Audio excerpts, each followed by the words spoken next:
Dan and Corey here, welcoming you into Libservative. The great fundamental issue now before our people.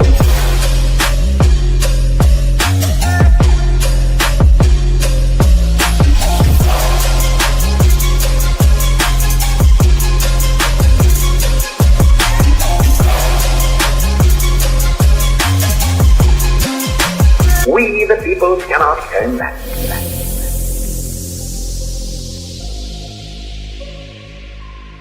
Yeah, welcome in to another rousing rendition of Libservative, intellectual idiots fostering political and cultural literacy, and the world's smartest internet show. Fell the body snatcher on the ones and twos. He, as always, is Corey Walsh. He's Dan Griffin. And Daddy's home, back in the Daddy's captain's chair. home. Back in the captain's chair. You know, right, the listing ship that was last week's episode. Oh, the episode wasn't that fucking bad. It was just the outro that no one, I don't even think anyone even who listened to the live stream probably didn't really notice. And when you edited it down in Florida, thank you, by the way. The people that listened to the podcast didn't fucking know what happened. They're, oh no, Corey played the outro twice. Give me a fucking break here.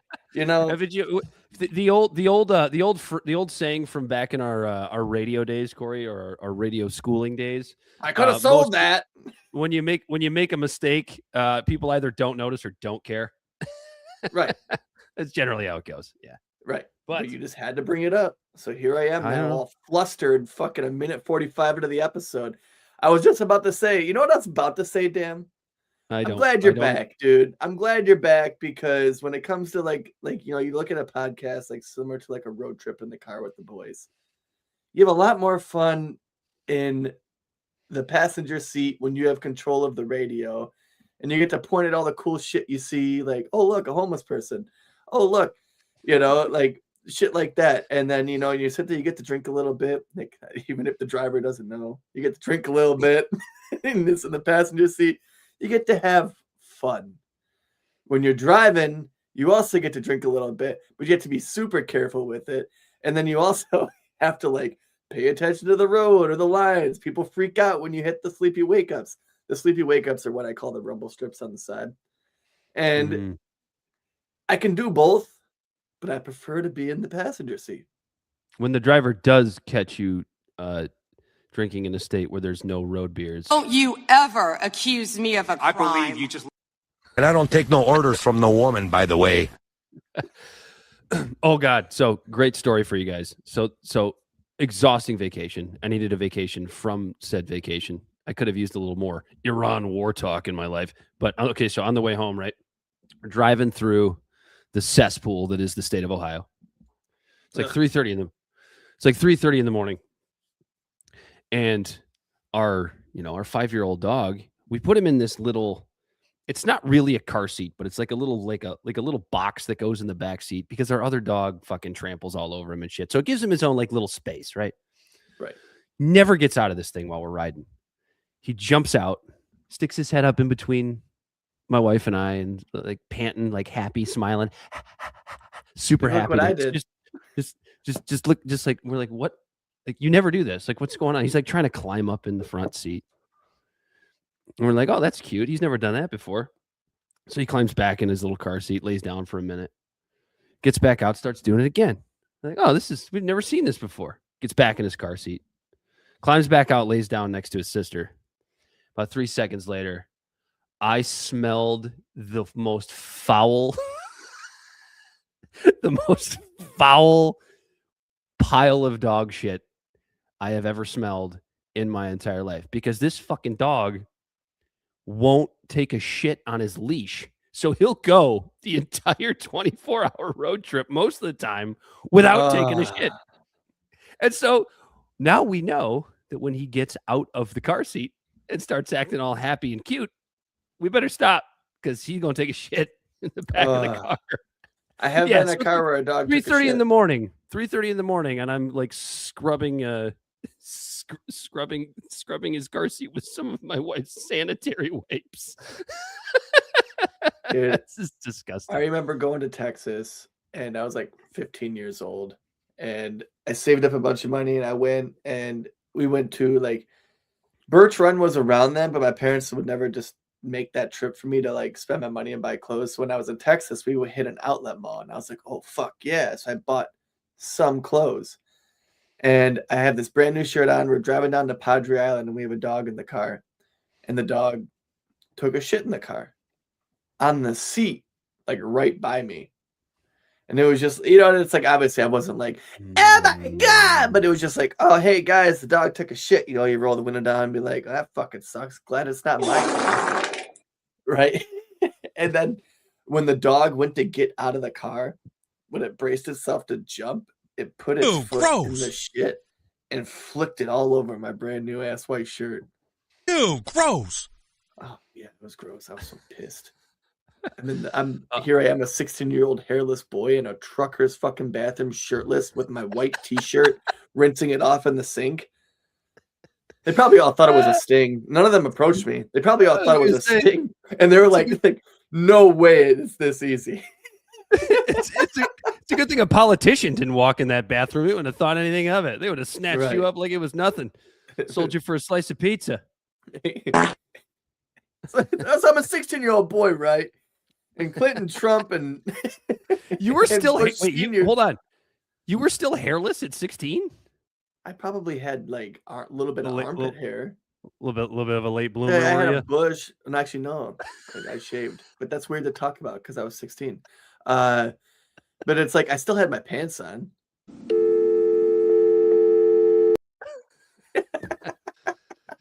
Honestly, it's a perfect start to this episode because because we're going to talk about the Epstein files. No, I'm really just kidding. But hey, they're still out there, and there is more stuff being released with it. And don't let all this craziness distract you from the fact that we have the name of the title, Joe Kent, in the title of our show. And everything is awesome. Nope, stop that. We'll get busted. But he is being investigated faster for leaking information, even though he resigned and didn't get fired for leaking information. Just now, all of a sudden, because he's a dissident to the regime, he's being investigated, just like Tucker Carlson with the CIA. And they're being investigated faster just for using free speech to talk than anybody in that goddamn list on the fucking Epstein files.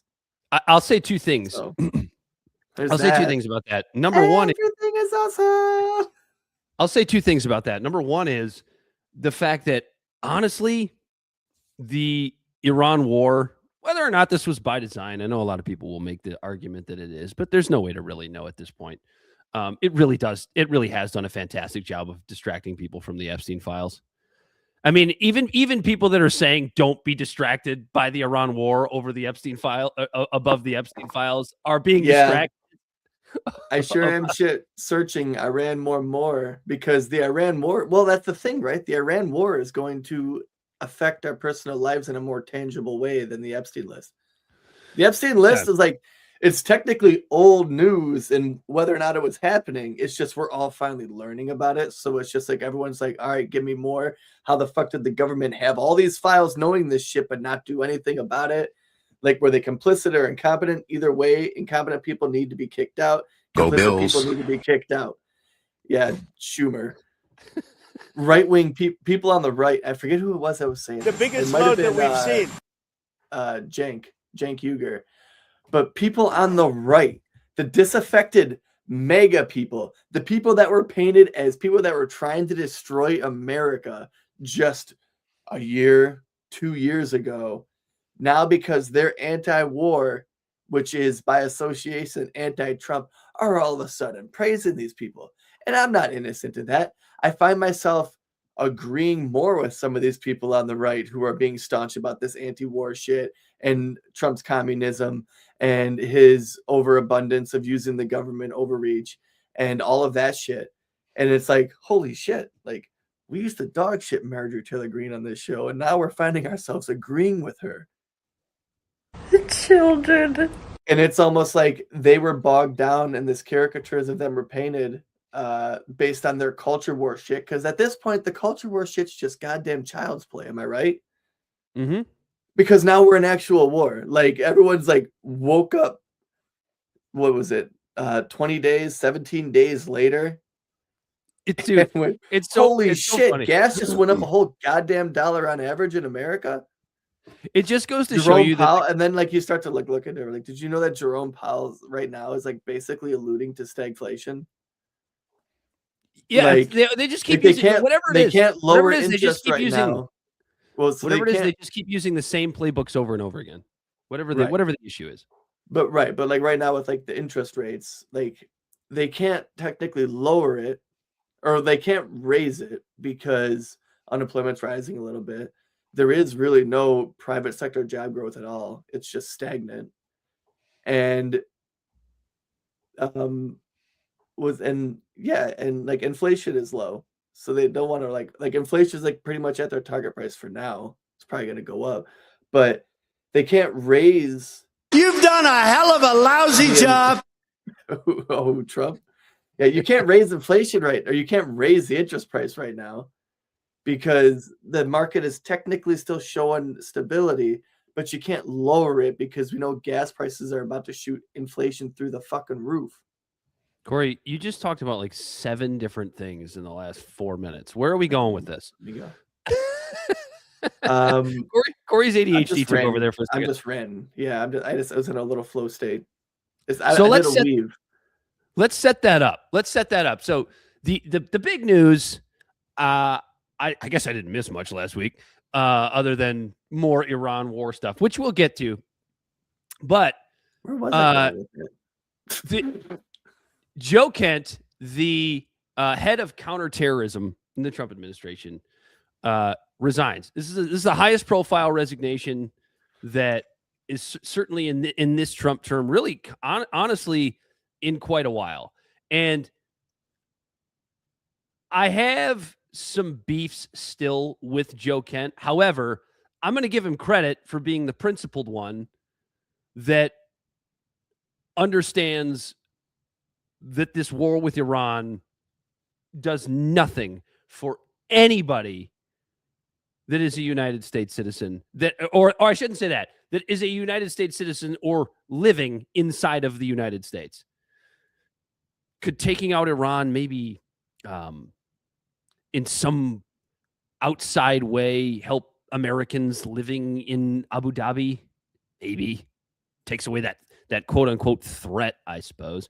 But then you should probably read a little bit more Scott Horton if you think that that's really the way to go about this. So Joe Kent walking away basically over the Iran war. Now, he went on Tucker Carlson, I think it was last night, and the audio version was released this morning, which I listened to.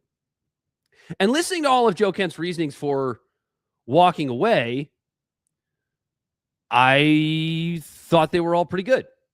Just based on, this war's bad. It's going to raise inflation. It's going to get Americans killed. Boots on the ground are possible. It is strategically advantageous for the nations that are supposed to be our enemies, although I don't think they need to be. But this is the way that they're talked about, and this is the way that we're moving towards, which is China and Russia. The way this has played out so far, it's good for them, right?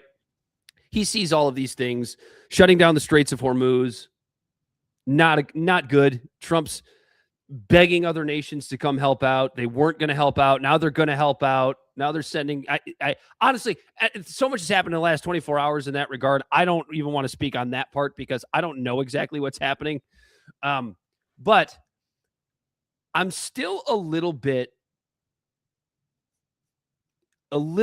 confused, or there's something missing about this Joe Kent resignation. And I'm going to tell you what it is. And it's the same beef that I have with, the Tucker Carlsons and the Megyn Kellys of the world right now. I love the fact that these people are against this war. That's a good thing. I'm not going to shit on them for that. But they keep doing this thing where they'll talk about how horrible the war is, what a bad idea it is. And they'll talk about how, however they put it, Israel dragged us into it, or Israel's blackmailing Trump, or Israel. And I understand that this is a war that Israel wants. We've been over that multiple times on this show. And this is a war that, at worst, Israel is manipulating or even blackmailing Trump into. At best, Israel certainly has a lot of influence on the White House in some way, shape, or form. No, they don't, Dad. Not at all. I know. Did you see what Trump just said to Israel? No, but hold that thought. What I was going to say is what Joe Kent and Tucker and Megan and others are missing here is they'll walk right up to that line of holding Trump accountable for any part of it.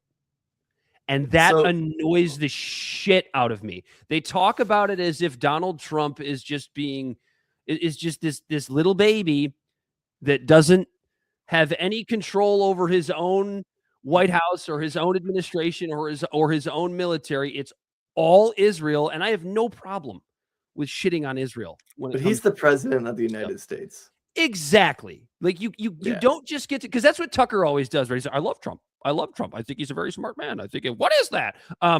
Yeah. You know what I think that is they don't want to lose access to him. And I don't think for personal reasons. I think it really is that they can honestly still think they can like almost save Trump. Because the way they talk about it is like, oh, he's being manipulated. It's just, I don't understand what's happening. They're pressuring him and they're pushing him along, right? Like they're trying to blame Israel and not Trump, but it takes two to tango. 100%. This isn't just. I mean, like problem. that isn't to downplay the machine, the political machine that Israel has created, that has its fingers in this government when it comes to AIPAC, all of those type of things. Now, they're getting smart. Like obviously, they're smart people, and AIPAC is now not directly bankrolling a campaign or donating to a campaign. They're going through like very liberal and very conservative different organizations. Yeah, they're using shell groups. They're using shell groups, but if you track the money. So it's like you always have to track the money. And so like it can be done. It can still very be successful, very rich. But it is ridiculous that there is one more step we as Americans have to choose to do if we want to be truly informed on who we're voting for. Because of foreign and I understand your point about like not want them, the Megyn Kellys and the Tuckers of the world not wanting to lose access to Trump, so they'll walk right up to that line right before they give him any blame and then stop and go. They allude to that in their conversations, which is wild. The thing that annoys me about that though, and this is maybe something where Tucker and Megyn Kelly are a little bit behind, and where they still can't quite get that that sort of corporate news media bug out of their system, because that's what CNN does. That's what Fox.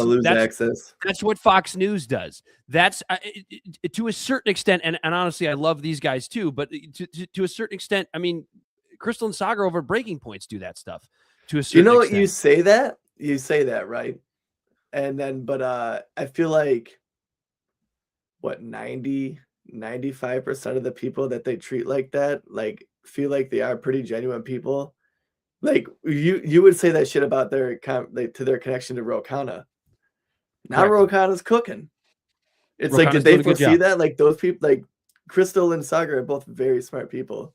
I feel like their show, I just feel like they're only keeping access to the people that seem genuine, because those two are just like we are when it comes to Tulsi. Sagar goes, she looked me in the face and said this. You can tell that he's just as heartbroken about this shit as I am. Mm-hmm. The fact that she turned out to be a serial careerist. It broke my heart to take the sign down. Remember, I had one that said Aloha Corey. I volunteered for her campaign. And to just hear her speeches that were so like, and like Belle came to one with me. Am I right, Belle? Like the girl could talk. Like she seemed so genuine and so And I don't real. take no orders from the woman, by the way. It's two different people. That was a completely different person. Am I right? Like the way she, like her Oh, family, everything. Like when I got there the second time, her family like recognized me.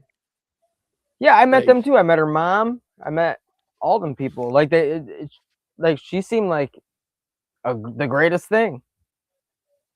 So is Yeah. she? So we can move on to Tulsi Gabbard if you want to. Is it? And I guess it can kind of even wrap around back to the discussion about Joe Kent,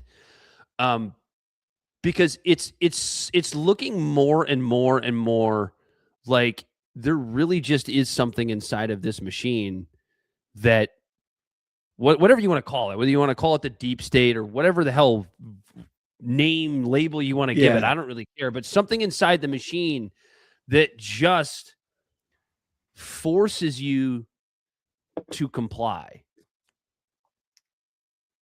Right? Because I mean, we've talked about this for a long time with other politicians. You know, even going back to Barack Obama in 2008. I mean, the way that guy ran his campaign, I mean, we all loved it. I voted for the guy twice. I was excited. I was excited for the hope and change. For McCain at 18 because I didn't know what the fuck I was doing. But all of my family said I should. Yeah, like all my family and the church that I was heavily involved in at that age told me I need to vote. Well, for McCain. you didn't actually fuck up because, as Jimmy Dore says, no matter who you vote for, you get John McCain. So I guess you voted for the right candidate. Yeah. Second time I voted for Obama though. But yeah, like I thought he was cooking. I shouldn't say even he because it's all of them. But like you get into these positions. And like a switch gets flipped, and it's so bizarre. And seeing it happen with Tulsi Gabbard, and I mean RFK might have been he might have been a snake in the grass the whole time for all we know. But certainly with Tulsi Gabbard, it's just like, where did you go? Where are you now? Right. There was slight disappointment with people like Kash Patel and Don Bongino because of the shit that they talked on their podcast before it. But like, I never really watched their podcasts. I heard bites of them like saying the exact opposite of what they're doing now or what they did before they resigned. And it was just like, damn, it's like, this isn't the same person. But like, yeah, Tulsi made me like, I will never get my heart broken again type shit, right? Like I'm callous against anybody, like anybody that is like running for office, doing anything. It's just like, I don't know if I trust you. And Thomas Massey kind of has my ear. Like I would probably volunteer for his campaign, but I don't think I was just going to say, like, I don't think I would get emotionally attached. You almost read my mind on that too, because it's like, what if Thomas Massey becomes president? And then we are sitting here talking about what the fuck happened to Thomas Massey after he got elected. Like, there's no way if Thomas Massey gets elected president in some universe, whether it's realistic or whether it's some outside universe that we can't see, if Thomas Massey gets elected president and falls into this sort of neoconservative Israel first weird trap, then you like, would there be any more of a dead giveaway that our government is fake? Right. Because he's not faking this. And I don't necessarily think Tulsi was faking it either. If she was, she should have been an Oscar winning actress if she was faking it prior to. Yeah. We've all because been I saw her give speeches to like small rooms, and just captivate the audience. And I don't listen to women yelling. I tell them to shut up. Is that actual audio from one of those meetings, Corey? No, everyone there loved it. So Tulsi Gabbard went in front of the committee in Congress and was asked very, very direct questions about the imminent threat, quote unquote, coming from Iran, and Senator Ossoff, he's from Georgia, right? I think he's from Georgia. Asked Tulsi Gabbard some very direct questions. And I actually want to give Ossoff a little bit of credit here because he was very direct with her, but he didn't turn it into this like sideshow that a lot of these committee hearings generally turn out to be. So go ahead and roll it, Bell. We'll go ahead and play it. And then once I kind of remember what the hell Tulsi Gabbard said in this thing, we can dig into it a little bit more. Look, before you play it though, just in this still shot, she almost looks like she's being blackmailed in that still shot, doesn't she? It looks like she's got a gun pointed at the back of her head saying, "You better say the right things, bitch." That's funny, actually, because at the Mark Wayne Mullen hearing, confirmation hearing, Sean O'Brien was sitting behind him. Isn't that funny? Was he really, or is that a joke? I swear to God he was. No, he really was. You almost John Wilkes Booth that motherfucker. Like when you play this, open up a tab and look that up. That's true. I believe you. Go ahead and roll this one, Bell. Go ahead and roll Tulsi and Jon Ossoff. The White House stated on March 1st of this year that this war was launched and was, quote, a military campaign to eliminate the imminent nuclear threat posed by the Iranian regime, end quote. That's a statement from the White House. Quote, the imminent nuclear threat posed by the Iranian regime. Was it the assessment of the intelligence community that there was an imminent nuclear threat posed by the Iranian regime? The intelligence community assessed that Iran maintained the intention to rebuild and to continue to grow their nuclear enrichment capability. Was it the assessment of the intelligence community that there was a, quote, imminent nuclear threat posed by the Iranian regime, yes or no? Senator, the only person who can determine what is and is not an imminent threat is the president. False. This is the worldwide threats hearing where you present to Congress national intelligence, timely, objective, and independent of political considerations. You've stated today that the intelligence community's assessment is that Iran's nuclear enrichment program was obliterated and that, quote, there had been no efforts since then to try to rebuild their enrichment capability. Was it the intelligence community's assessment that nevertheless, despite this obliteration, there was a, quote, imminent nuclear threat posed by the Iranian regime? Yes or no? It is not the intelligence community's responsibility to determine what is and is not an imminent threat. Okay. That is up to the president here's the problem. Based on a volume no, of information it is precisely that he receives. It is precisely your responsibility to determine what constitutes a threat to the United States. This is the worldwide threats hearing where, as you noted in your opening testimony, quote, you represent the IC's assessment of threats. You are here to represent the IC's assessment of threats. That's a quote from your own opening statement. And so my question is, as you're here to present the IC's assessment of threats, was it the assessment of the intelligence community that, as the White House claimed on March 1st, there was a, quote, imminent nuclear threat posed by the Iranian regime? Yes or no? Once again, Senator, the intelligence community has provided the inputs that make up this annual threat assessment. You won't answer the question. It is the nature of the imminent threat that the president has to make that determination based on a collection and volume. You're here of to be information and timely. Intelligence that he is provided with. You're here to be timely, objective, and independent of political considerations. Exactly what I'm doing. No, you're evading a question because to provide a candid response to the committee would contradict a statement from the White House. Let me ask you about. Well, that was the end of it. I have some advice for Tulsi. Just lie. Like you lied anyway. You lied, like this idea that she. Well, so like, what's interesting is like she didn't like. It's just like I don't know what we're like. This part right here is like the really like fucked up part, right? It's like, and like the quietness that she's had, and then the which I don't know how much you're supposed to actually say for DNI, right? For Department of National Intelligence, because one of my arguments I used against people for this war was a year ago. Back in the last intelligence assessment or whatever, she stated, there's video of her at Congress saying that Iran poses no nuclear threat. It was her intelligence agency that said that. And then since then, she has been in the doghouse. And then it looks like here she is trying to capitulate. She's trying to, but that's the whole thing. This is what tells you that Tulsi Gabbard doesn't have the principles that we hoped she had when she took this position. She is valuing her job over the truth.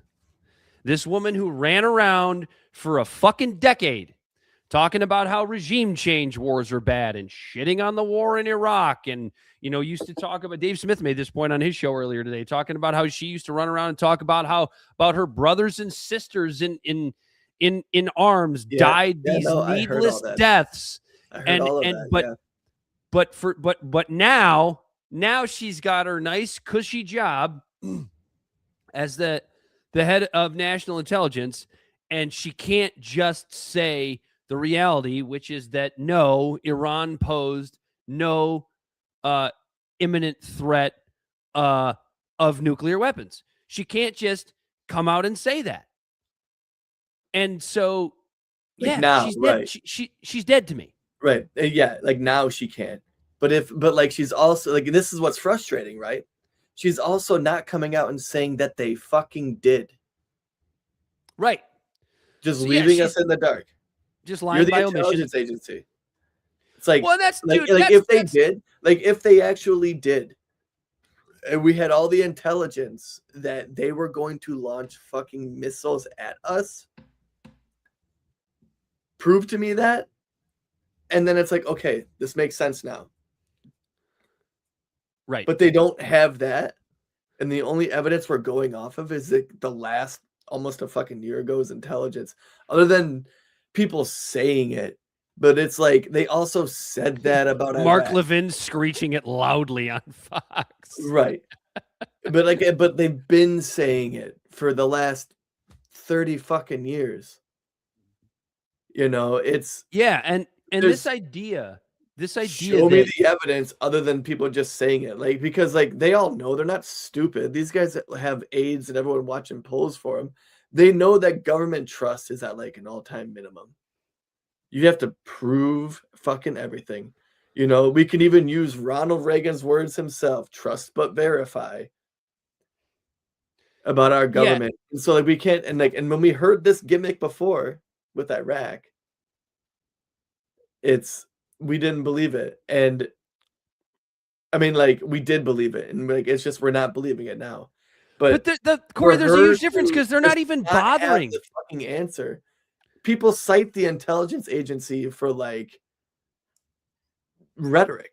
According to intelligence officials. How often do you hear that? Right. All the goddamn time. And before, like now, it was we could, according to the intelligence agency, there was no threat. Now it's just the president thinks there is. Oh my God, that's dude, what we're going with. That is like that. You know what I mean? There's not even a fucking answer about it. No, I know. It's what the president says.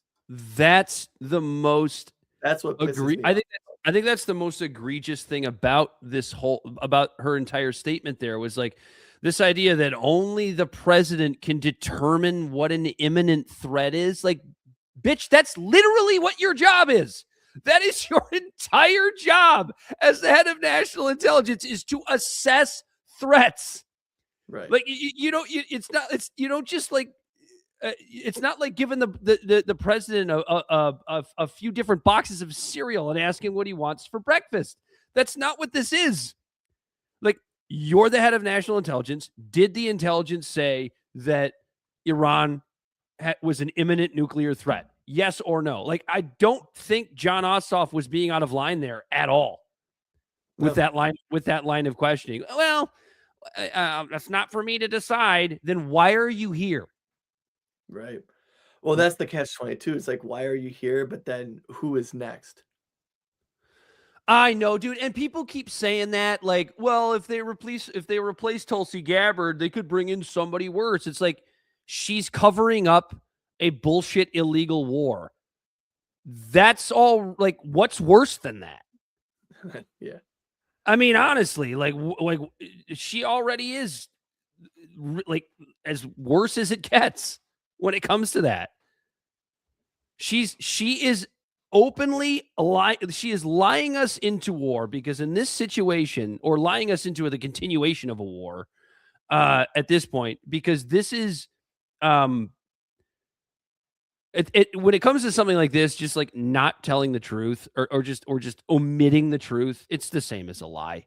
It's exactly the same thing. Yeah. She's dead to me. Fuck her. Yeah, it's a bummer, man.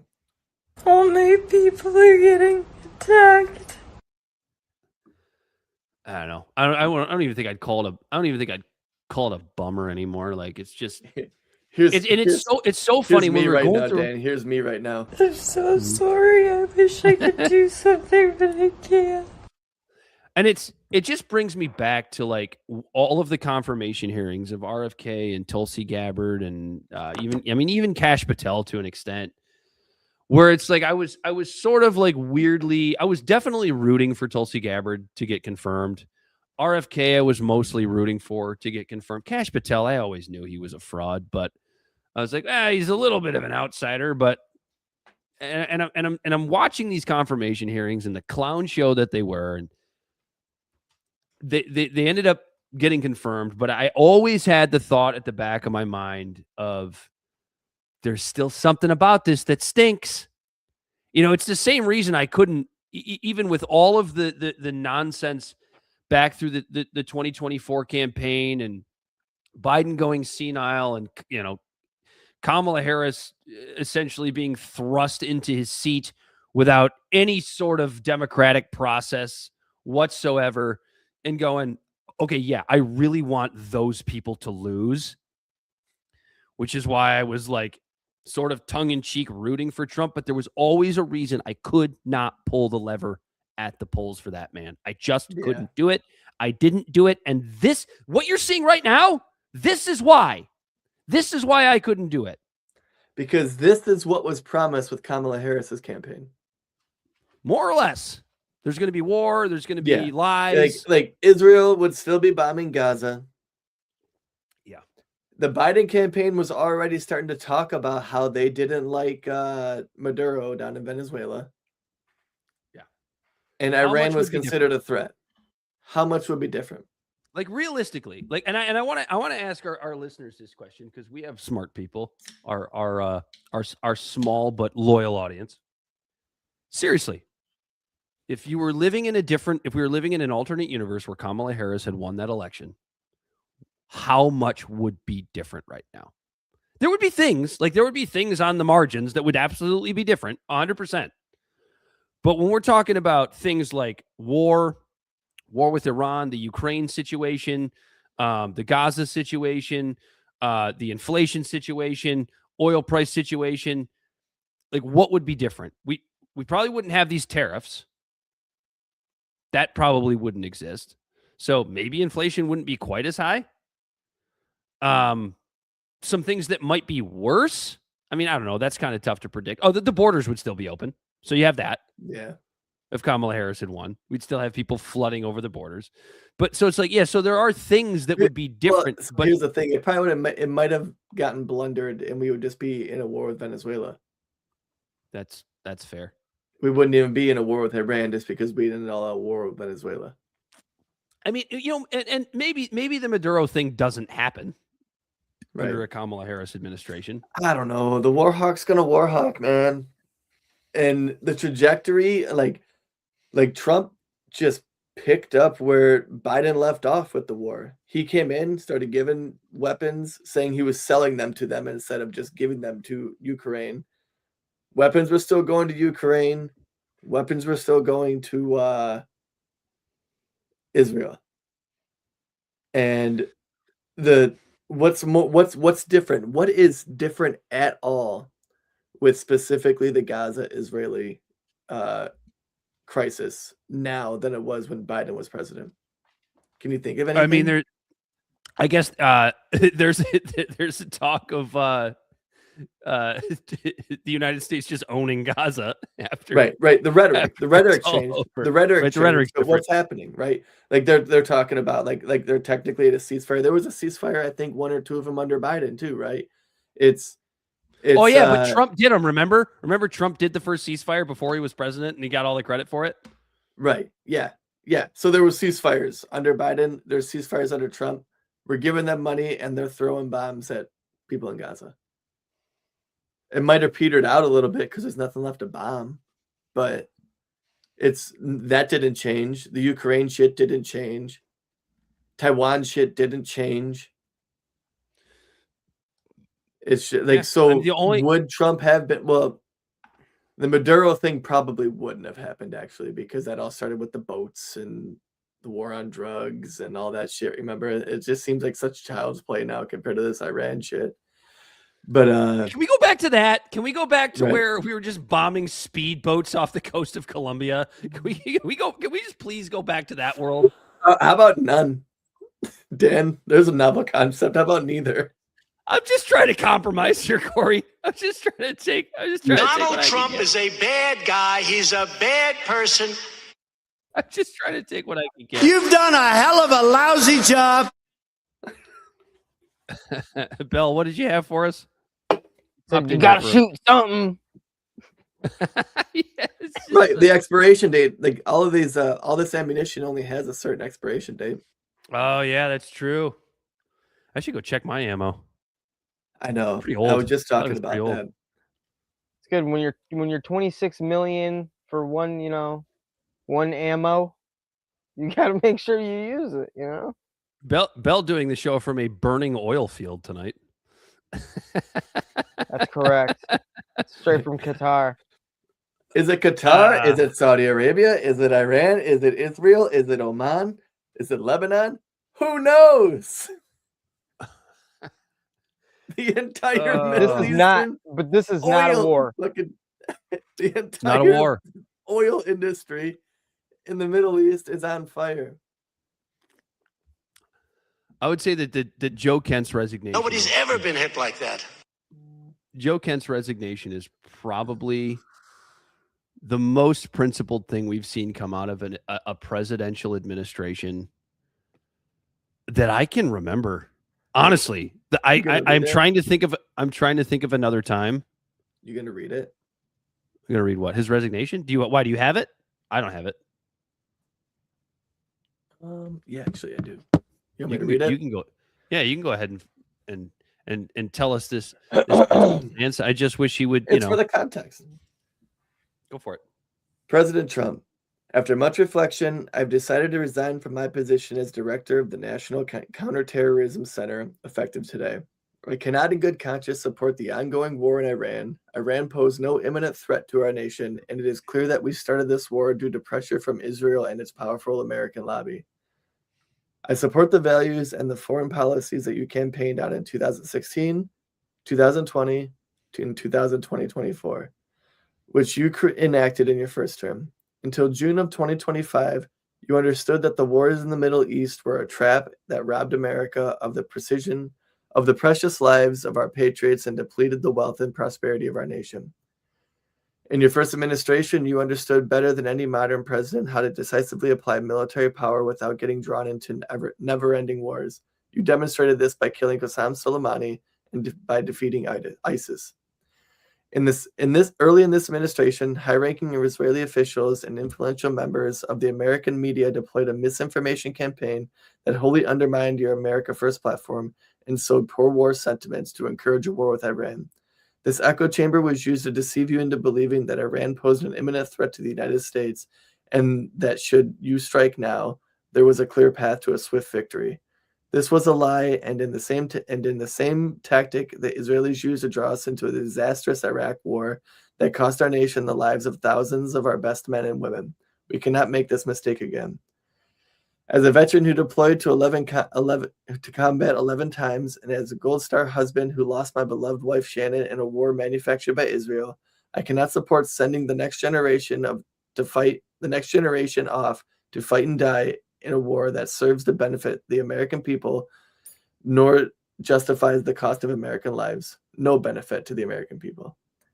I pray that you will reflect upon that what we were doing in Iran and who we are doing it for. The time for bold action is now. You can reverse course and chart a new path for our nation, or you can allow us to slip further toward decline and chaos. You hold the cards. It was an honor to serve in your administration and to serve our great nation. Joseph Kent, Director of National Counter-Terrorism Center. I didn't have. I do like that he did like a kind of like a soft landing of like trying to say like, hey Donald, you're doing the wrong thing here, but I still love like he's but like while still washing his balls while he was doing it. Well, everyone and their brother knows Trump's a narcissist. You got to stroke his ego, and you get it. Like, you don't want him, like you want, like we in a perfect world, he'd be like, his letter would just say, "Hey, fuck this, fuck you," right? But it's like that's not it. And you know how correct Joe Kent is for doing this by. But then it's like who fills his shoes? Just another yes man. Probably a more hardline yes man. It doesn't matter. It's super symbolic. It's super symbolic in a good way. But you can tell how right he was to do this based on what happened, what is already happening, and what is going to continue to happen surrounding Joe Kent, which is going to be unbelievable character assassinations. You know how they have the for the stock markets, like they have the reverse Kramer. You ever heard of this? Yeah. Like Unusual Whales or one of them does it where it's like whatever Jim Cramer on CNBC predicts is going to happen in the stock market, the opposite's going to happen, and you're going to make more money betting against Jim Cramer. This is it's kind of the same thing when it comes to anybody leaving this administration or anybody going against this administration. I call it the reverse Mark Levin. Like whatever Mark Levin is about to say about Joe Kent, the opposite is probably true. Like whatever he says about anybody, essentially, is probably true. So I remember doing a small dive with him, because what do you know about Joe Kent? I know that he was just a Trump loyalist. He was a loyalist. He got elected, or he ran for Congress on basically. He was like alt-right. Like he was like reaching out to like Nick Fuentes type shit before Nick Fuentes is what he is today, where like strangely more people seem to like him. But he was like super fringe like back then, right? And like he was mega. He was true mega. And I guess that's what kicked this off of me when I went on my little rant earlier. It's crazy that even though everything that's going on, how quick the Trump derangement syndrome kicked in, that they're gonna like now the liberals and the Democrats are gonna try to embrace this guy and clutch their pearls about this guy resigning. That even he did it. He's anti-war, but it's like, yeah, but you guys were dog shitting him a week ago. Yeah. Well, they didn't even notice he existed a week ago. Yeah, or a lot of people didn't even notice that he existed, right? But it's who's Joe Kent? But I guess we can't dog shit on that too much because you can't let the enemy be the perfect of the good, right? Or you can't let good be the perfect of, or you can't let good be the enemy of perfect. Right. I just the fact that this guy is he is a Gold Star husband. He did, what did he do? 5 combat tours in, I don't remember if it was Iraq or Afghanistan, but he did several combat tours in these bullshit Israeli-led wars of choice. And he'd finally had enough. And like, and you get that at least there was some principle with Joe Kent, because I mean, I'm sure when he was whatever he was doing to campaign for or get the job of the head of counterterrorism, he heard the same things we all heard when Trump was running his fucking campaign about no new wars and about releasing the Epstein files. We all heard that. I'm sure Joe Kent heard that. And we still have this whole deal about, like, is it a war? Is it not a war? It was going to be over in a day. Now it's going to be over. We can't play both sides of this. And like it pisses me off because like MAGA likes to do this shit. You can't take Trump at his word for every single goddamn thing regarding this war, except for the part that he actually calls it a fucking war. If it's a war, it's a fucking war. I'm not saying that. Hegseth is saying that. Trump is saying that. Rubio is saying that. They're all calling it a fucking war. And it was supposed to be over in a day. But then it's not. And then Trump, you know what? Trump's dumbass, I think he really thought it would be. I do too. I think, and we're not the first people to have said that. I think he was really convinced that he could go in and it was going to be a Maduro situation. You know, he's going to take out the Ayatollah, and it's still presented as if like if you could go what so many people don't understand, or maybe they do understand, they're just lying about it for other purposes.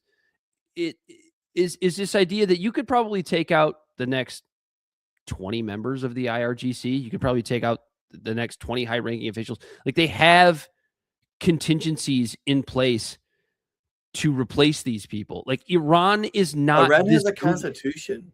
I know it's not.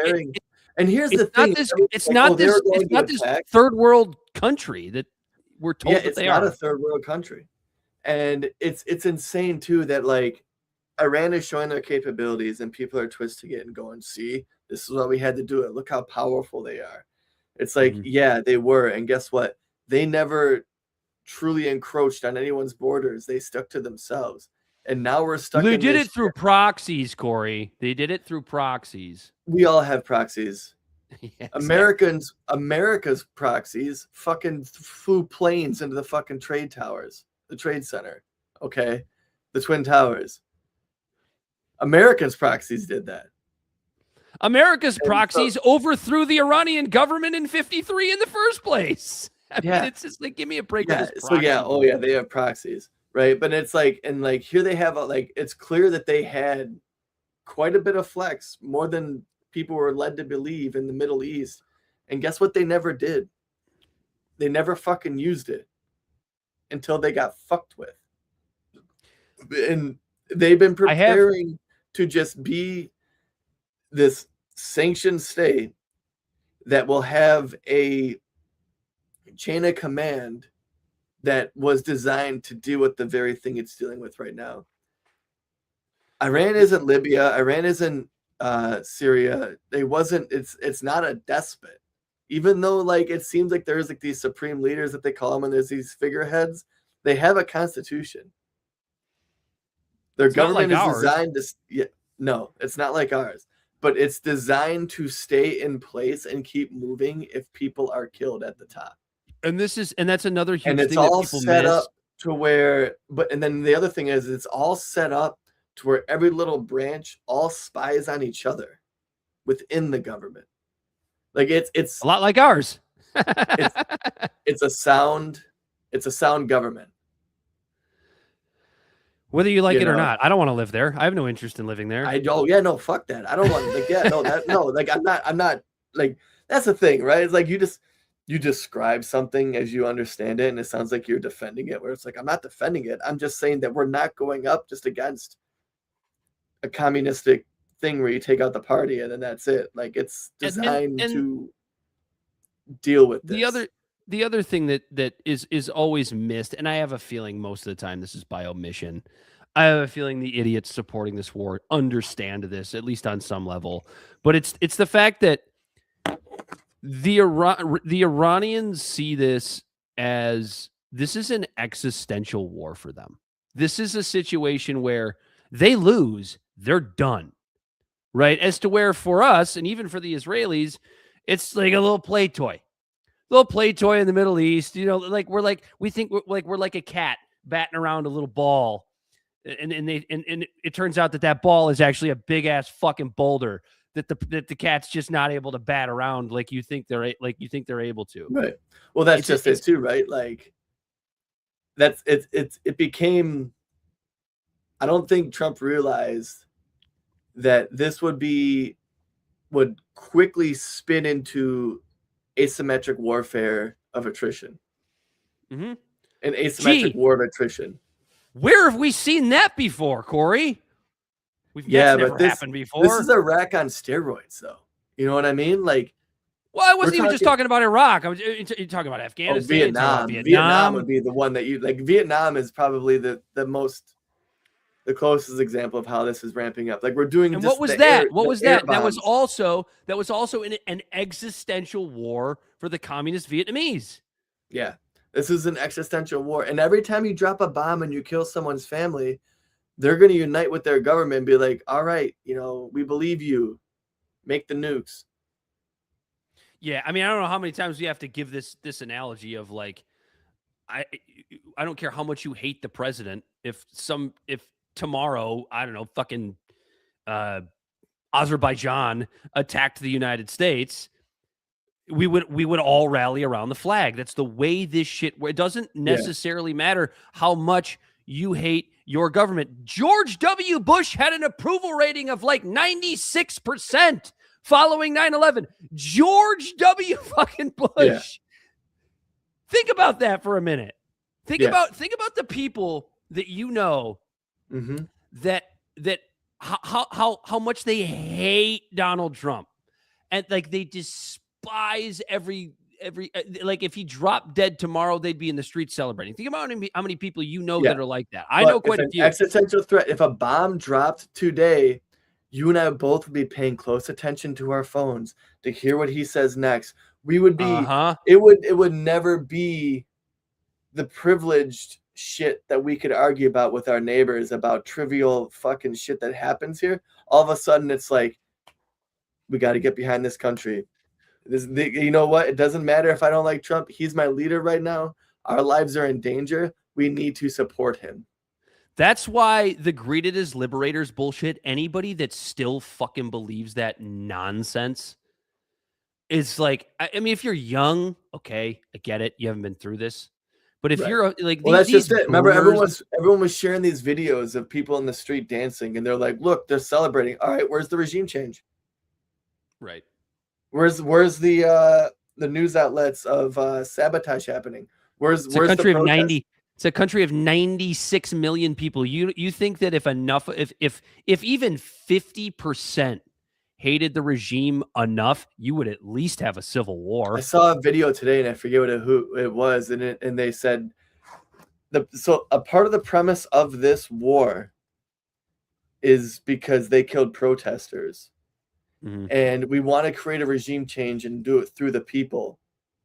But we're also saying that all the people that were going to be a part of our regime change are already dead. Yeah, like the ones that actually protest that were killed by them. Those were the radicals. Those were the ones that were going to be there when you changed the government. But they were already killed. So who's left? Loyalists, right? That's kind of that's the point you're getting at, right? Right. There would only be loyalists left, and the other thing, there's reports of Mossad and CIA arming these civilians. Like, so we played a hand in already getting the protesters killed. We killed the guerrilla warfare. We killed the fucking the group, the revolutionaries. They're already dead. That's fair enough, and to add to that, at least a big swath of them to get another large swath of them in line. You know what I mean? To the point, even if there was 100,000 of them, you quick kill 30,000. The other 70,000 is going to be shut the fuck up. But even to the point where you could get more militants to rise up. This is another thing that always gets missed. Like, you could even compare it to like the demographics in the United States. Like, if you're comparing the demographics in Iran to the demographics in the United States, like so what does the United States look like, right? Generally, in your big metropolitan cities, right? It's mostly liberals, right? It's people that are not going to like a Republican president or a Republican, a conservative leader of any kind, right? And then out in the sticks, you start to get further away from the cities. People start to get a little bit more conservative. People start to get a little bit more religious, right? Iran's the same way. Like, what is the liberal part of Iran? It's the center of Tehran. Tehran, right? The area we're bombing. But the further you get out away from Tehran and the bigger cities, just like in the United States, people get a little bit more conservative. People get a little bit more religious, right? People get a little bit more supportive of of an Islamic regime. So it's like this side, all the Iranians are in the street celebrating. It's almost like, and you listen to that, and that same scenario can be placed on virtually any society. Any society. And it's almost like you don't even need to study a country and do all of this shit to like learn about this other people and do all like this thing to become an expert on talking about this, because you're going into it through the lens of these are different people. When if you just assume they're the same, you can cut out all the bullshit. Yes. If you just assume they're like you can answer a lot of questions. Right. Or at least obviously that's on the macro scale. Obviously, on the micro scale, it's different. Sure, but people even talk about culture. They're like, "What do you know about Iranian culture?" It's like, bitch, we have like 17 different cultures just in our country alone. Like, fucking, like the Creoles and Cajuns in Louisiana are not the same as the rich white people in fucking Connecticut. You know what I'm saying? They're far different from the people. Well, they probably have a lot in that's similar, but like people up in the UP of Michigan. Yeah, like that. Like we don't even know. We don't like. There's no American culture. Like, sure, there are things that like we all enjoy. Like we all enjoy football, and watching football on a college Saturday, and all these things. There are things that we all have in common culturally in the United States, but like we have countless different cultures just in our own country alone. Yeah, people who's in to say Michigan that are a country eating, of 96 million people in Iran aren't the same way. People in Michigan are eating stuff that's a little bit different than the people in Los Angeles, and the people in Los Angeles are eating stuff that's different than the people in Texas. Like on a normal dietary, we're homogenized, but we're also like seafood on the East Coast. Yeah, I mean it's I don't know. It just drives me. I just hate the whole, speaking for an entire nation of what they want, because it's just like, imagine if another nation did that to you. It just drives me insane. Do you have anything else? Do you have anything else you want to add about Joe Kent's resignation? You're about to see him just get lambasted. You're gonna see God, he's gonna get killed. Yeah. Hopefully, just figuratively. Oh yeah, hopefully figuratively. Obviously, yeah. Like in the media, like they're just gonna run him through the goddamn ringer. Nobody's gonna buy it. And you know what he'll probably do? You know what he'll probably do? Probably write a book. He'll do a podcast tour. He has said that's not why he did this. Right. He has said that's not why he did this, but he probably will. Some kind of memoir. My memoir inside. But you know what he'll do though? Because just like Tucker and Megyn Kelly doing this thing of really rallying against this war, but they'll walk right up to that line of shitting on Donald Trump. Dude, he'll wait till after Trump's out of office to do it. He will. Oh yeah, no. In the Tucker interview, he was definitely. They were still basting Trump's balls. Oh yeah, they ball washed him quite a bit. Yep, Trump has no agency apparently, according to some of these people. And I listen to almost every episode of Tucker Carlson, and I can tell you, he'll walk right up to that line. He'll walk right up to that line of, well, I can't say anything mean about the president because I got to keep my access. Dude, this is sort of on topic, but a little bit off topic.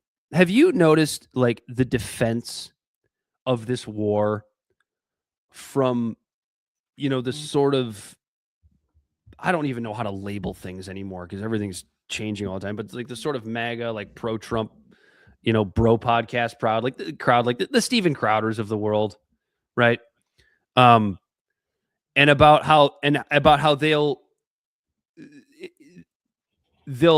talk about how excellent something that Trump just did with regards to this war is, like how good it is. And then like 6 minutes later, they'll be proven that was wrong. But then they'll just move on to the next thing. Like they're literally, I only say that to say this.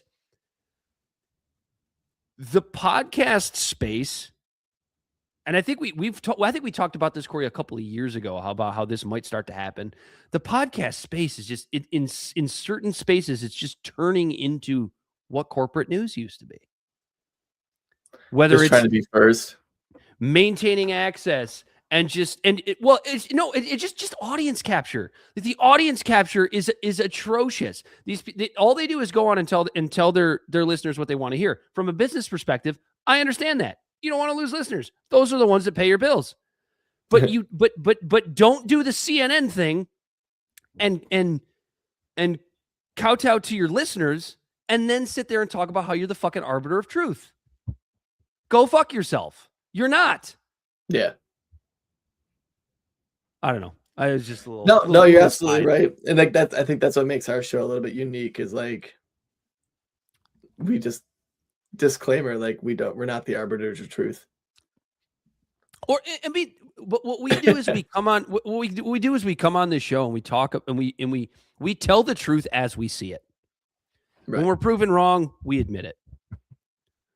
Right? I think we've done a really good job of doing that in the now 5. What is it? God, what are we on? 5 years we've been doing the show now. I think maybe 4. It's getting close to that. Only because I feel like the number 3 was in my head for a long time, so I think this is 4. June of 2021. So we're approaching the 5 years. Hey, happy anniversary! Hey, look at that. But yeah, it's just I don't know. There's a space for that, and I think if you're somebody who was pro-Trump at the time of the election and have realized that this presidency is going so catastrophically poorly, yeah, you're probably going to lose some listeners if you say that. But you might gain others, and you're certainly going to gain the respect of others that you didn't have before. And it's like, is that really what you want? Is that really what you want as somebody who is a commentator and like trying to push forth truth as you see it?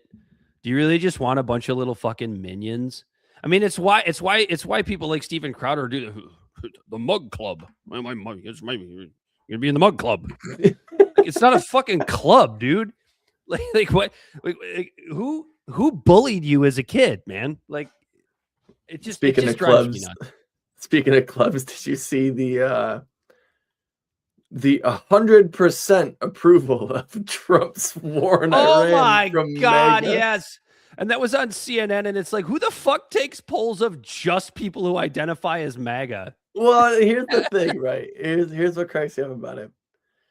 Trump comes out and he goes, "Only I decide what MAGA is." And okay. then anyone who's been disagreeing with him is all of a sudden just not MAGA anymore. They're not. So the people left behind are the yes men. So when they're all asked, "Do you support Trump?" and they're like, "Yeah, 100%." You know who else gets like 100% fucking approval ratings? Kim Jong-un. No, you're right. That is some North Korea shit right there, isn't it? And CNN is freaking out about this bullshit poll. Like, they weren't sharing it out of joy. Yeah, I know. And they're just like, Joe, motherfucking God, look at this. It's not even real. Shut up. It's just like, who? I'm like, and then I wonder. I always wonder when CNN. Lord, please! I always wonder too when they do these things, and I'm like, I always wonder, like, if I'm sitting there actually watching it live, I'm always wondering, like, who is watching this and just absorbing it and just being like, yeah, that's not good. That's terrifying. Oh, someone's just in their chair like this. They're just like, oh man. We got a real problem. Those MAGA people are a real problem. What is going on? Listen, I've got to give a clue here now. I don't want any more bullshit anytime during the day. You want to move on to is Bibi Netanyahu alive? Idiots on cable news. Thank you, Joe Scarborough. Is Bibi Netanyahu alive or not? Because I gotta be careful. I don't know what I'm allowed to say. That's kind of where I am too, right? Like, it's just like I think Bibi Netanyahu is certainly in the running for the most evil human being on planet Earth. And don't get me wrong, there are others that could absolutely rival him. Well, he's dead. Adolf Hitler dead. Oh, we're talking about ones that are alive. Bibi Netanyahu. How about we all come together and say, let's stop attacking pedophiles? And because here's the thing, so he ran that one video like last week or whatever, which gave people the first suspicion that he was dead. Everybody was saying it was AI, and nobody to this minute still really knows. Lots of speculation.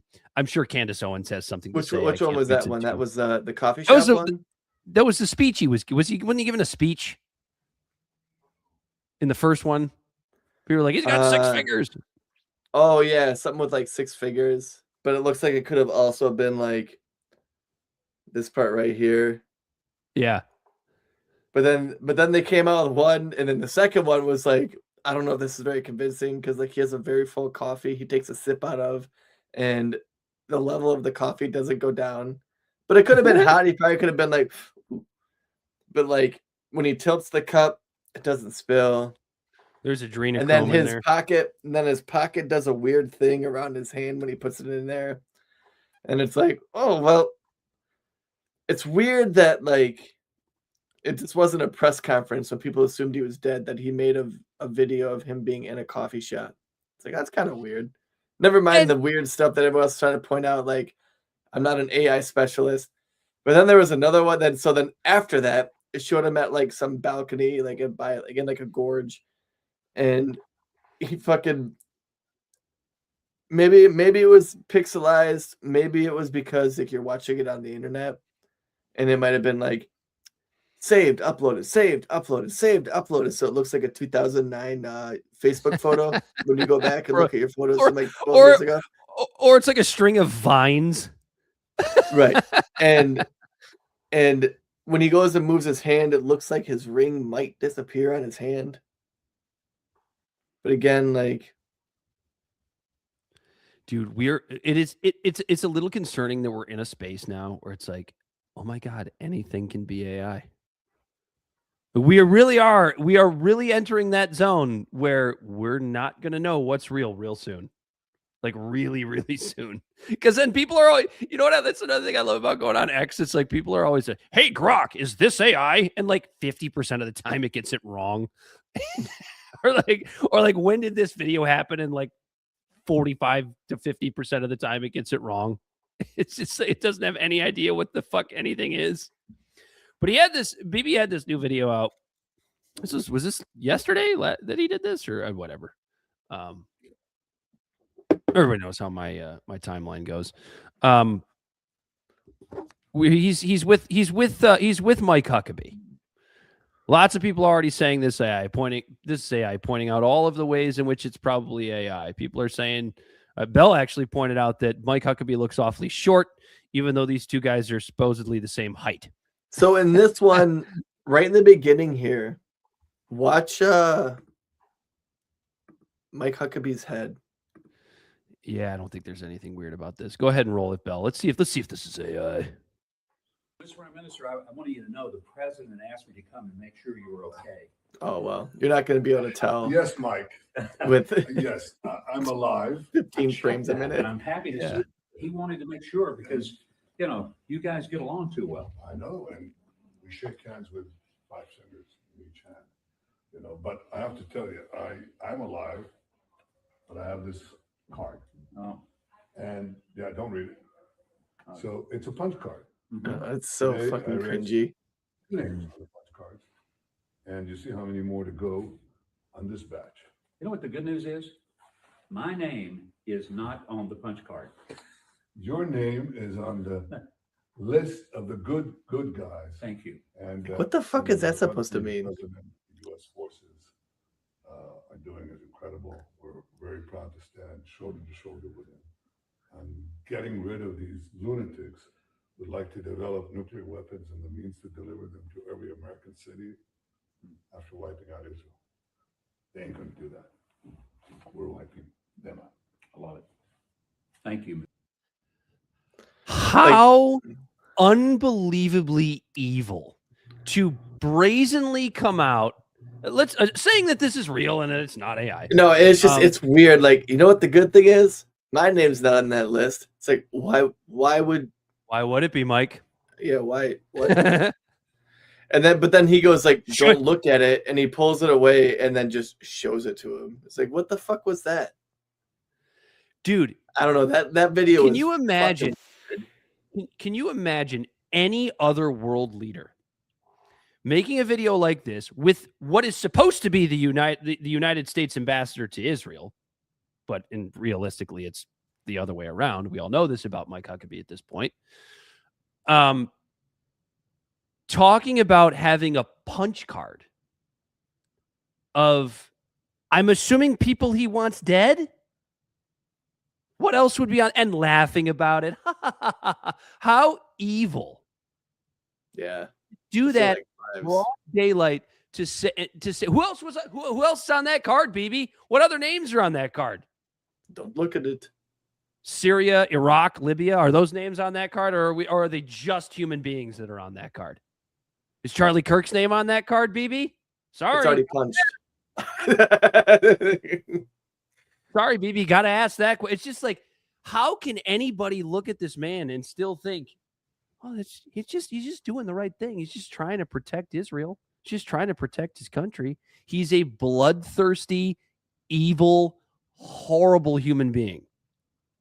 And I got to tell you something. If, in fact, he is dead, I ain't shedding a tear over him. This is where you agree, Corey. Yes. I don't want to be the only one. Obviously, I agree. I mean, horrible. Well, just an absolutely atrocious human being.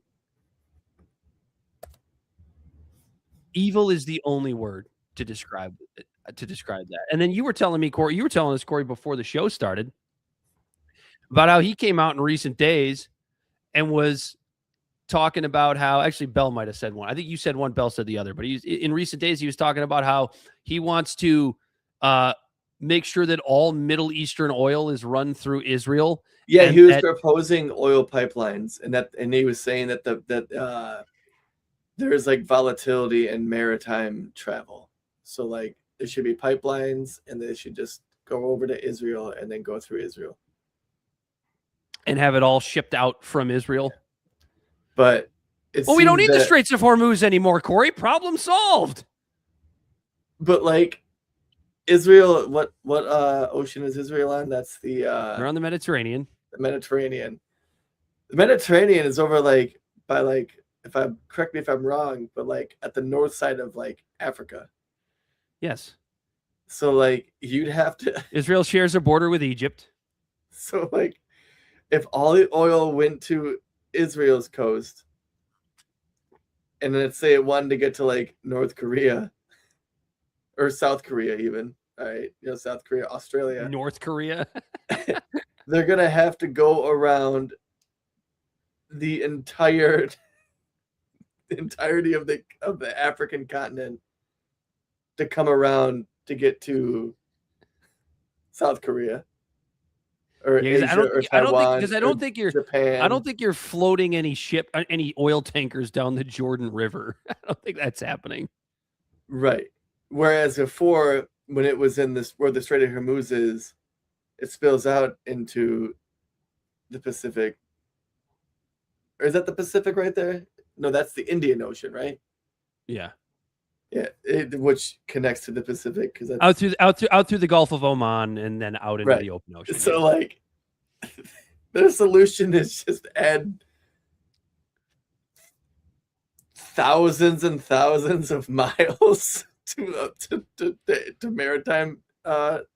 Because when it gets to the fucking coast, they still have to use maritime. But he said something about like the volatility of the Strait of Hormuz for maritime travel. They should just pick it up in Israel. Well, that would solve that problem. We don't need the Straits of Hormuz anymore. Suck it, Iranians. It's just, I mean, isn't that just more proof of like what Bibi's unless there's a canal right there where like Europe in the Middle East meet Africa. If you can get through right there. But I don't know if you can. There's nowhere to go. They ain't nowhere to go. Does it just prove what Bibi's end game is here? It's all about Israeli hegemony in the Middle East. It's all about not being able to play nice with your neighbors. And if you control all the oil, what do you need them for? You know, if you don't have Americans bitching about gas prices because global oil prices skyrocket because nobody can get a ship through the Straits of Hormuz, all the power is in your backyard. Like that's the end game here. Just add it onto the Greater Israel Project. I guess there is a channel there. It doesn't matter, Corey. It's a stupid idea. Yeah, yeah, I know. I just trying to be factually correct. You're still adding a shit ton of, and there's another pinch point that it just spills into the Red Sea. So that other channel goes to the Red Sea. So the option is deal with the pinch point by Iran in the Strait of Hormuz, and like, or everyone moves their pipelines to Israel, and then you deal with the Red Sea, where there's another strait by Yemen, which is another country that isn't really a fan. That doesn't matter. Western hegemony. They'll all be a part of Greater Israel if Bibi gets his way, so it won't really matter. The other thing Bibi said was that Jesus was not as powerful as Genghis Khan. Yeah. Where are you at, evangelicals? Where are you? Corey, where are your evangelical friends? I don't know. Probably at church. probably at church listening to some fucking Zionist pastor talk about, well, you know, it's, I mean, really, realistically, Jesus wasn't as powerful as Genghis Khan. He didn't kill as many people. He doesn't have as many offspring. So again, you know, I guess Bibi's got a point. How are they going to defend that one? How are the evangelical Zionists going to defend that one? They'll find a way. So Genghis Khan is more powerful than God, right? That's what yeah, that's what essentially. That's what old Bibi Netanyahu said. Hello. Yeah. I'm here for the gangbang. That's what Genghis Khan said. He probably did. Which side are you on? Which side are you on? What else do we have? Oh, we have Kevin Hassett. Bell, you got that? You got that video? I did send you that one, right? He's one of Trump's economic advisors, who basically said, if this war continues, it won't be that big a deal. It's not really going to hurt the American economy. It's just going to hurt consumers. Go ahead and roll this, Bell. It's very short. It's like 20 seconds. But this motherfucker actually said this shit. The U.S. economy is fundamentally sound, and that if it were to be extended, it wouldn't really disrupt the U.S. economy very much at all. It would hurt consumers, and we'd have to think about, you know, if that continued, what we would have to do about that. But that's like really the last of our concerns right now, because we're very confident that this thing is going ahead of schedule. The U.S. economy is fundamentally sound. That is someone who's so detached, out of touch from the American consumer. Yeah, so that's that right there. The way he was talking is the type of talk that MAGA people used to hate about elitist liberals. When Bill Clinton had the smartest cabinet ever. Remember, like that was what was said about him. It's you know what? Yeah, fucking Robert Reich. Yeah, you know what? The worst economist on earth. Like, and yeah, you know what? GDP might not go down. GDP might continue to go up. And you know, like all the different things that like mark what a macro economy is. But a macro economy is just the collection of everything growing, but in the micro scale of all of that is millions and millions of Americans foregoing a lot of shit because their gas price at the tank just doubled.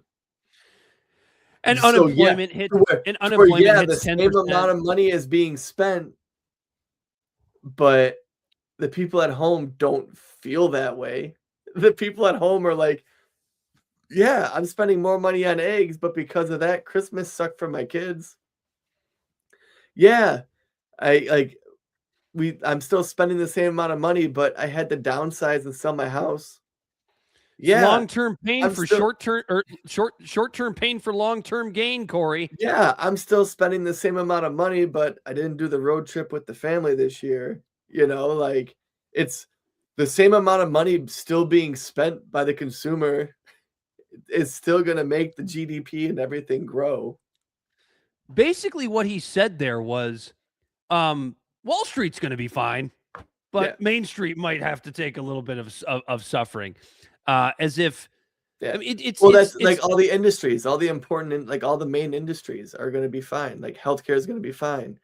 Oil and fossil fuels and energy is going to be fine. Like all of like the big boys on the block are going to be fine. It's just the average consumer is going to be spending more money on that shit to where they're not going to be able to spend money on frivolous things. They're still going to buy an oven when it breaks, but like that's just going to put them back more. The economy, you know what I mean? Like, he's right. The economy might be fine. But he's also right when he says that the consumers are going to be hurt. But at least he was nice enough to add on, well, if we got to that point, it's something we might have to think about. And it's just like, or we could just not do this, you fucking assholes.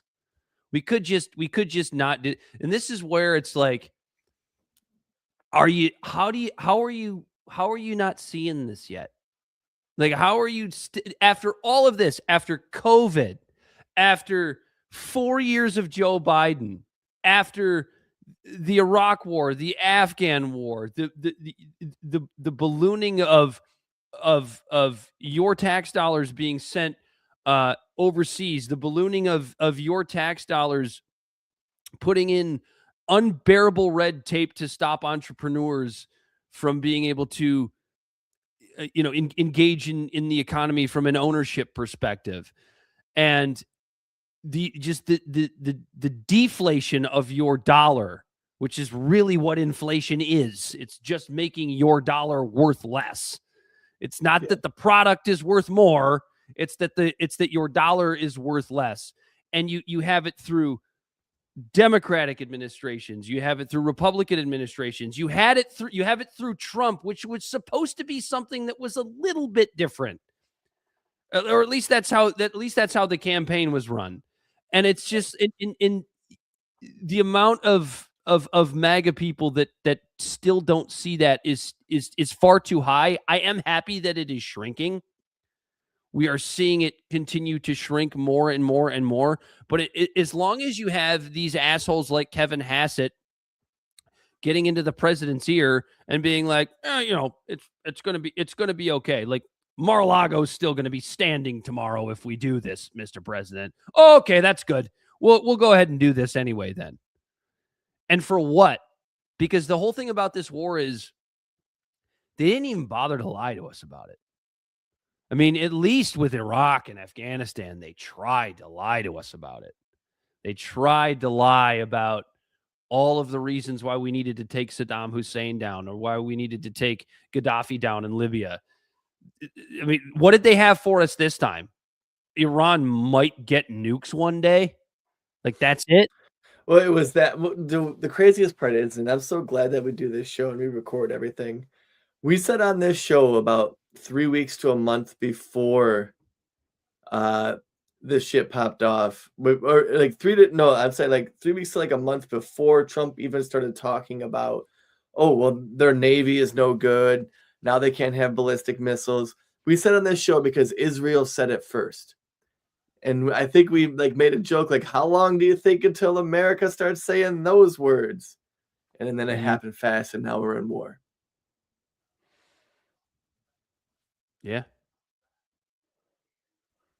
that's the world. I mean, that's just, I don't know. I don't really have that much to add. I had something that I thought I was going to say, and then it kind of skipped past my mind. But we basically just the neocons they always find a way to win. They really, it's amazing to me. It's like neoconservatism was dead a year and a half ago, Corey. It was dead. It was dead in the water. It was gone. We were done with it. And which is one of the things that had me cautiously optimistic about what a second Trump term could be. I think you would agree with that. Very cautiously optimistic about what a second Trump term could have been. The death of neoconservatism. And all they did was they went in there, they licked his balls a little bit, and they got him. They always get him. Like, where the hell is Newt Gingrich right now? Because you gotta think that he's fucking under Trump's desk, just like cradling his balls somewhere. Yeah, it's so unbelievably frustrating. And I'm gonna tell you right now, this has destroyed political careers. JD Vance is done. JD Vance once he's out of the White House, once he's done being vice president, he's done. There is no, I mean, I guess a lot of things can happen in 3 years. He'd maybe go back to Senate. He could get a ruby red district in Ohio. Oh, I'm not worried about him. He'll get a job doing something, working for Raytheon or some shit, whatever it is he decides to move on to next. But I don't think he's going to win presidency. He'll write another book, but he'll be in the same shoes that Kamala Harris was in if he tries to run. He'll have a longer time to do his campaign strategy, but he'll be tied to the Trump campaign, just like Harris was tied to the Biden campaign. I'm glad you mentioned that, because I'm looking for let's say like spring of 2028, right? We're starting to get close to the presidential election at that point. And I think you're going to start to see, unless something crazy happens, because obviously a lot can happen in 3 years. We talk about that all the time.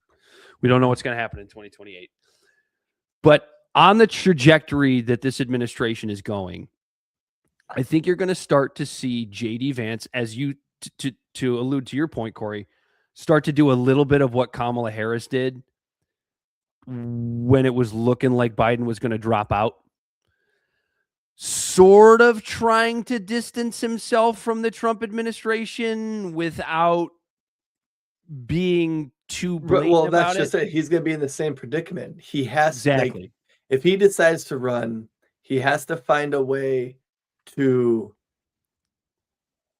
champion the success of the disaster of an administration he was a part of, while also saying how he would do something different and criticize it without saying that his previous administration was a failure. It's a lose-lose. Like, that's what happened with Harris. She couldn't do it either. She had 100 days to I'll build give a JD campaign Vance and run against Trump. No chance. I'll give JD Vance credit for this. He's definitely smarter than Kamala Harris. I think he'll probably do a better job of that. But I just don't. But you know what? I say that and I go. I say that, but at the same time, 2028 will come around, and it'll just be the same election rhetoric of how you have to elect JD Vance, because if you don't, a Democrat will get in office and the world will come to an end. And obviously the Democrats will do the same. If JD Vance comes to power, oh boy, the whole world's going to come to an end. And it's just, as Jimmy Dore says, no matter who you vote for, you get John McCain, and the world just keeps on this war-stricken death spiral. Over and over we go. This was a little bit of an off the rails episode. I didn't have many notes today coming back from vacation, but I think we handled ourselves okay. I think we did just fine. Maybe more episodes should be like this. I can feel the vibe. You're winding down. Mm-hmm. Before we do, though, should we listen to our AI song? I really don't want to. You don't want to? Let's get No. Belle. Belle will be what do you think, Belle? I don't think. I'm just here, man. The fumes from the burning oil field are really getting to Bell's brain cells. Wait, hold on. Is Bell right now fucking Tulsi Gabbarding us? You won't give a definitive answer of yes or no? It's not my responsibility. It's not my responsibility to assess whether or not you guys should do this or not. We get anybody yelling around here anymore today, and then the shit is going to hit the fan. It's just bullshit. I think we're not going to grace the audience with the AI song for our podcast. It's terrible, and it's terribly great. But it is also nice to know. It is also nice to know that we can use AI to maybe create a legitimate song at some point for us.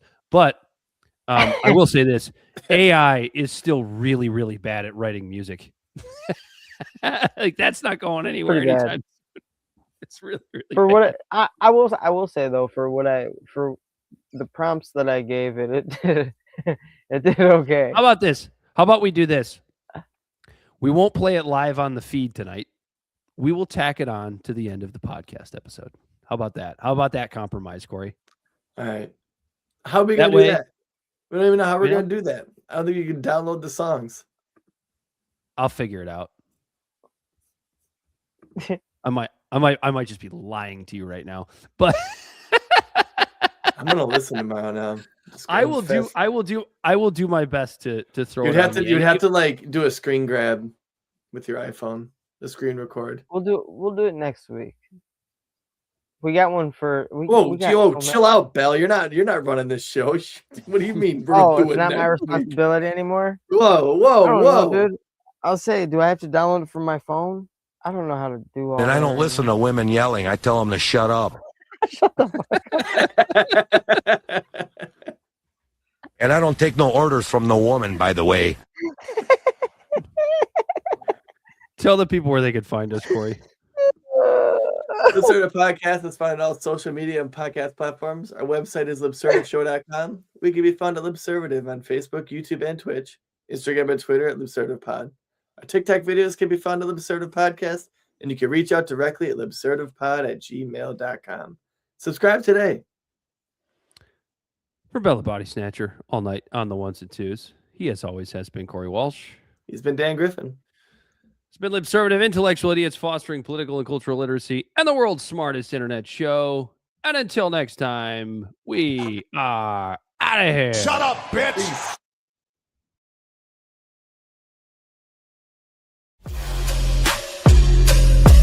The great fundamental issue now before our people.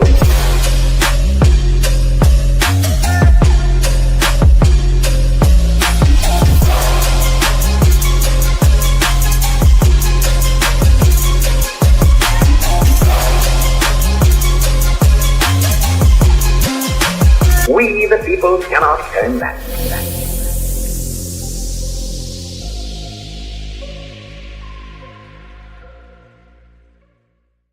Somebody must lead, or else the fight would not be made at all.